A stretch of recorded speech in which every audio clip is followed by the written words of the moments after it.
guys, welcome to the next part of story time. Today we're going to be reading chapters 22, 23, and 24. And guys, I don't know about y'all, we've been doing this distance learning thing for so long. I haven't left my house in so long, and I just didn't feel like putting on real clothes today. I have been in my pajamas all day long. So please forgive me. I just thought we could all sit in our pajamas and listen to a book. Because I'm going to be real with you guys. I've been in my pajamas for most of the quarantine. Last time we were reading about the library lock-in, the escape room. Kyle and Akemi and Sierra, they got a super duper bonus clue because they helped Haley Daly escape from the mail slot thing she was in, where the book return slot and on that little treadmill. So now we get to see what the super duper bonus clue was. Chapter 22. Oh man, that was so dumb. Haley could not believe how idiotic she had been. Trying to crawl out of a book return slot? Yeah, like that was going to work. She was giving herself a good talking to as she trudged up the steps to the first floor. When she entered the rotunda, she saw Charles Chiltington slipping out into the lobby again. Chiltington was a snake. Worse, a garden slug. Maybe a leech. Something oily and slimy that left a greasy trail and liked to mooch off of other people's ideas. That was why Chiltington had tailed the twin library nerds, Peckelman and Fernandez, upstairs during last night's dessert hunt. Haley was smart enough to know that Chiltington was hoping to steal the book geek's ideas. Actually, Haley was a lot smarter than anybody, except her teachers and whoever scored her IQ tests, knew. With certain people, mainly grown-ups and silly boys, pretending to be a ditzy princess made getting what she wanted a whole lot easier. And what she wanted right now was money. Lots and lots of money. Her dad had been out of work for nearly a year. They'd run through all of their rainy day savings. They'd had to borrow from relatives and in-laws. If Haley could win this competition and become Mr. Lemoncello's spokesmodel, her family's money woes would be over and they wouldn't have to sell their home. And once other people saw her on TV for Lemoncello games, they'd want her for their commercials too. And movies, maybe her own sitcom, something on the Disney Channel. But for all that to happen, Haley needed a winning idea, and fast. Something better than crawl through a slot that's barely wide enough for your wrist. Maybe she should flush herself down the toilet and escape through the sewers like Charles did in that video game. She headed over to the Book Nook Cafe so she could sit down and think. She stepped into the room and checked out the snack table. There were trays of cookies, strawberries, bananas, and brownies sitting down to nibble on... There were trays of cookies, strawberries, bananas, and brownies. Sitting down to nibble on a macaroon, she studied the row of cookbooks displayed on the bookshelves lining the walls. One in particular caught her eye. Cupcakes, cookies, and pie, oh my, because the cover looked extremely familiar. Two googly-eyed sheep made out of chocolate frosted cakes with gobs of mini marshmallows for fleece. Haley had seen the cover before. In the lobby. It was in that glass case of memorable reads selected by the library staff. She went over to the shelf and picked up the book. When she opened the cover, she discovered two cards. One was a 4x4 piece of white cardboard with the black silhouette of a sheep on it. The second card was yellow, about the same size as a community chest card in Monopoly. Haley sniffed the card. It smelled like lemons. She grinned. For Lemoncello. On one side of the yellow card was printed Super Duper Bonus Clue. On the other was the clue. Your marvelous memory has earned you even more memories. Proceed to the Lemoncello Abelia room. Look for item number 12. Haley slid both cards into the back pocket of her jeans, pulled out her library floor plan, and found the Lemoncello Abelia room. It was up on the 3rd floor.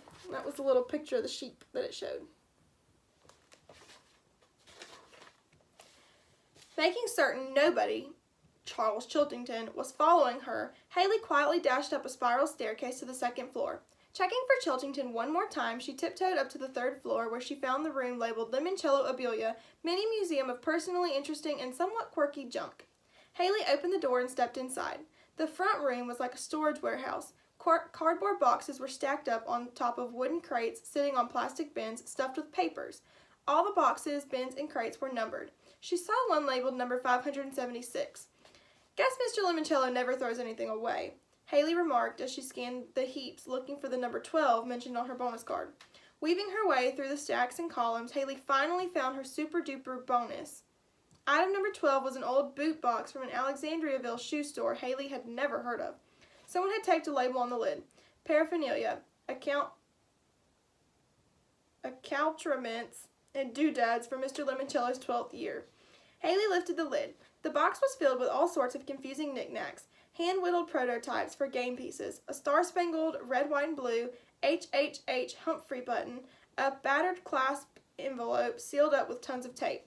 Someone had scribbled "first and worst idea ever" on the front of the envelope with a magic marker. There was also a felt pennant from Disneyland and a rubber band stack of cartoony cards for something called Wacky Packages.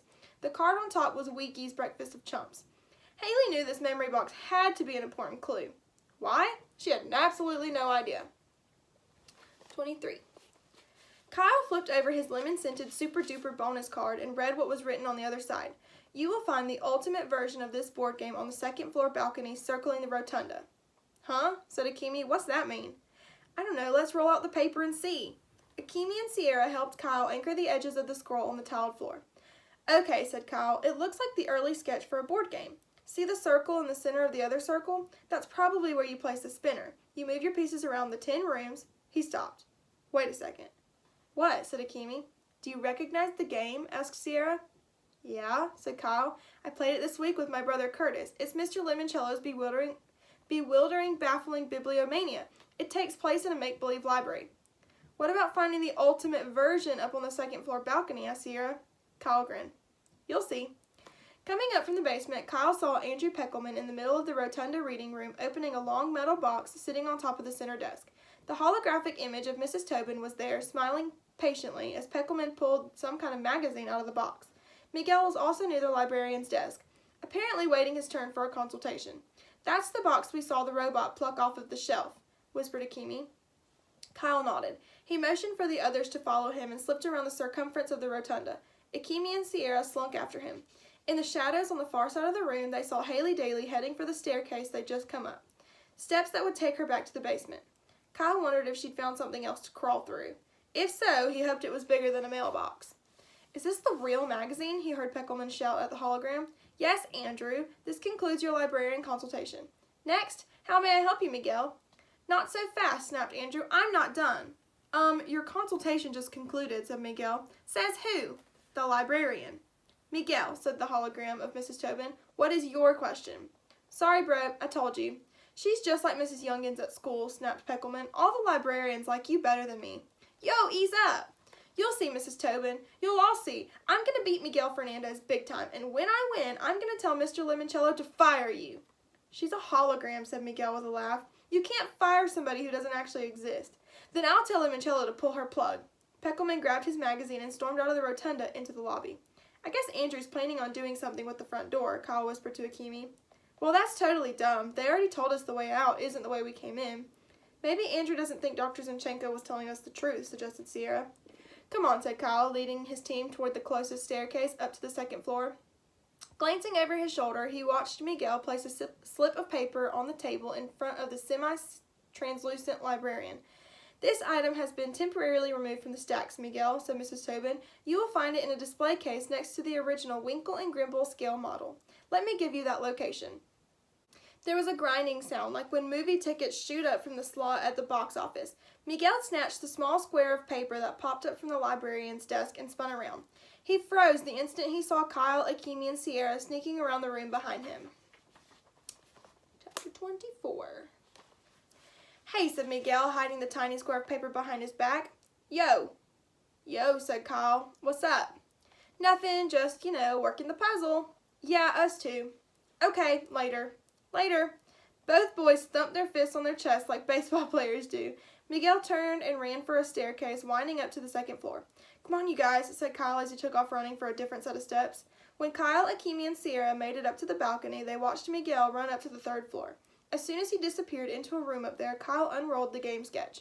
Look at the drawing, then look down at the floor, said Kyle. They're the same, said Sierra. Exactly, a circular room with a round desk at the center of that circle. Awesome, said Akemi, and there are 10 doors ringed around the balcony up here on the second floor, just like on the game board. Kyle tapped the rendering of the spinner in the right-hand corner of the game plans. See how the spinner is divided into 10 different color sections numbered 0 to 9? It looks like the Wonder Dome, said Akemi, when it's not doing its kaleidoscope thing or running a video that makes you think the building is hang gliding across Alaska, which totally made me airsick.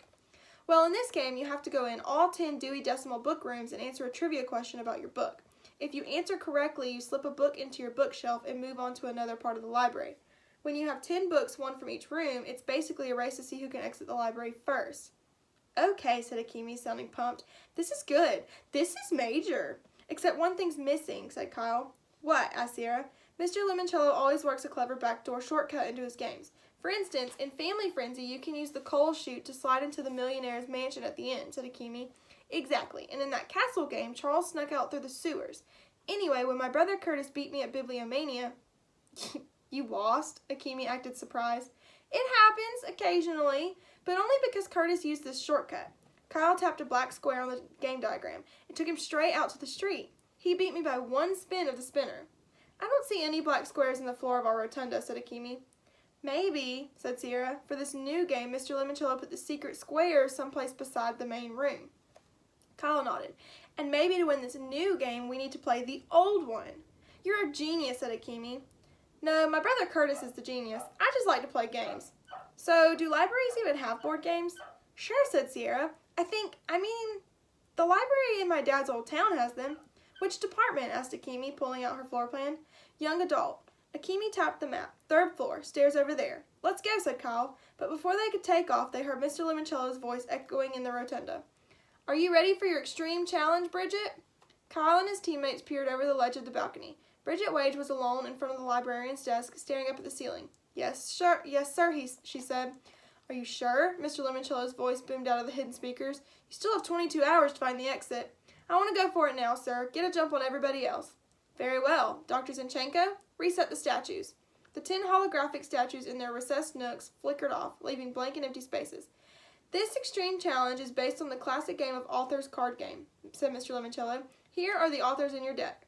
Magically, new holographic statues appeared as Mr. Lemoncello rattled off the authors' names. Charles Dickens, Raymond Chandler, Edgar Allan Poe, Agatha Christie, Patricia Highsmith, Mario Puzo, Frederick Forsyth, John Le Carre, Dashiell Hammett, and Fyodor Dostoevsky. I don't know if I said that right. Probably not. He wrote Crime and Punishment, said Bridget excitedly. Indeed he did. In fact, said Bridget, all those authors wrote crime novels. Correct again. However, that's the easy part. Dr. Z? How do we make the author's game ridiculously difficult enough to qualify as an extreme challenge? Simple, the librarian's voice echoed under the dome. You will have 2 minutes, Bridget, to name 4 books written by each of our authors. Kyle gulped. That's impossible, he whispered. Not really, said Sierra. She was about to start rattling off titles when Mr. Lemoncello said, Go! The sound of a ticking clock reverberated around the room. Okay, said Bridget, down on the main floor. Agatha Christie, Murder on the Orient Express, 10 Little Indians, Death on the Nile, The Mousetrap. Somewhere a bell dinged and the British lady in the sensible shoes disappeared. Poe, The Murders in the Rue Morgue, The Mask of the Red Death, The Purloined Letter, The Cask of Amontillado. Another ding. Another statue vanished. Bridget kept going. Man, whispered Kyle, what grade is she in? College? 7th, said Akemi, just like us. Bridget Wage kept tearing through the authors. The bell kept dinging, but the clock kept ticking too. 10 seconds, said Mr. Lemoncello. Bridget had saved the worst for last. Fyodor Dostoevsky. Crime and Punishment. Crime and Punishment. The one about the brothers. The brothers. And then she stalled. She'd run out of gas. A buzzer sounded. I'm sorry, Bridget, said Dr. Zinchenko, but as we advised you, the extreme challenges are extremely difficult. You will be going home with lovely parting gifts. Kindly hand your library card to Clarence, and thank you for playing Escape from Mr. Lemoncello's library. That settles it, muttered Kyle. I am never, ever asking for one of those extreme challenge dealios. Me neither, said Akemi. I might, said Sierra. Maybe. And then she showed Kyle and Akemi the rumpled sheet of paper where she had written down 5 book titles for all 10 authors. Alright, it's getting pretty good now. We've already eliminated a few people. Just eliminated one more. We saw Haley got a super duper clue. Charles has gotten a clue. They got a clue. So they're working their way. They are working their way towards exiting. We're on chapter 25 now. We're about halfway through the book, believe it or not. Thank you guys for watching. Let's see. If you watched this video, go to the discussions page and tell me What?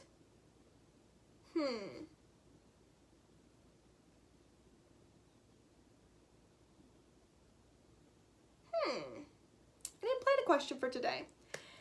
Tell me what your favorite book is. Tell me what your favorite book is.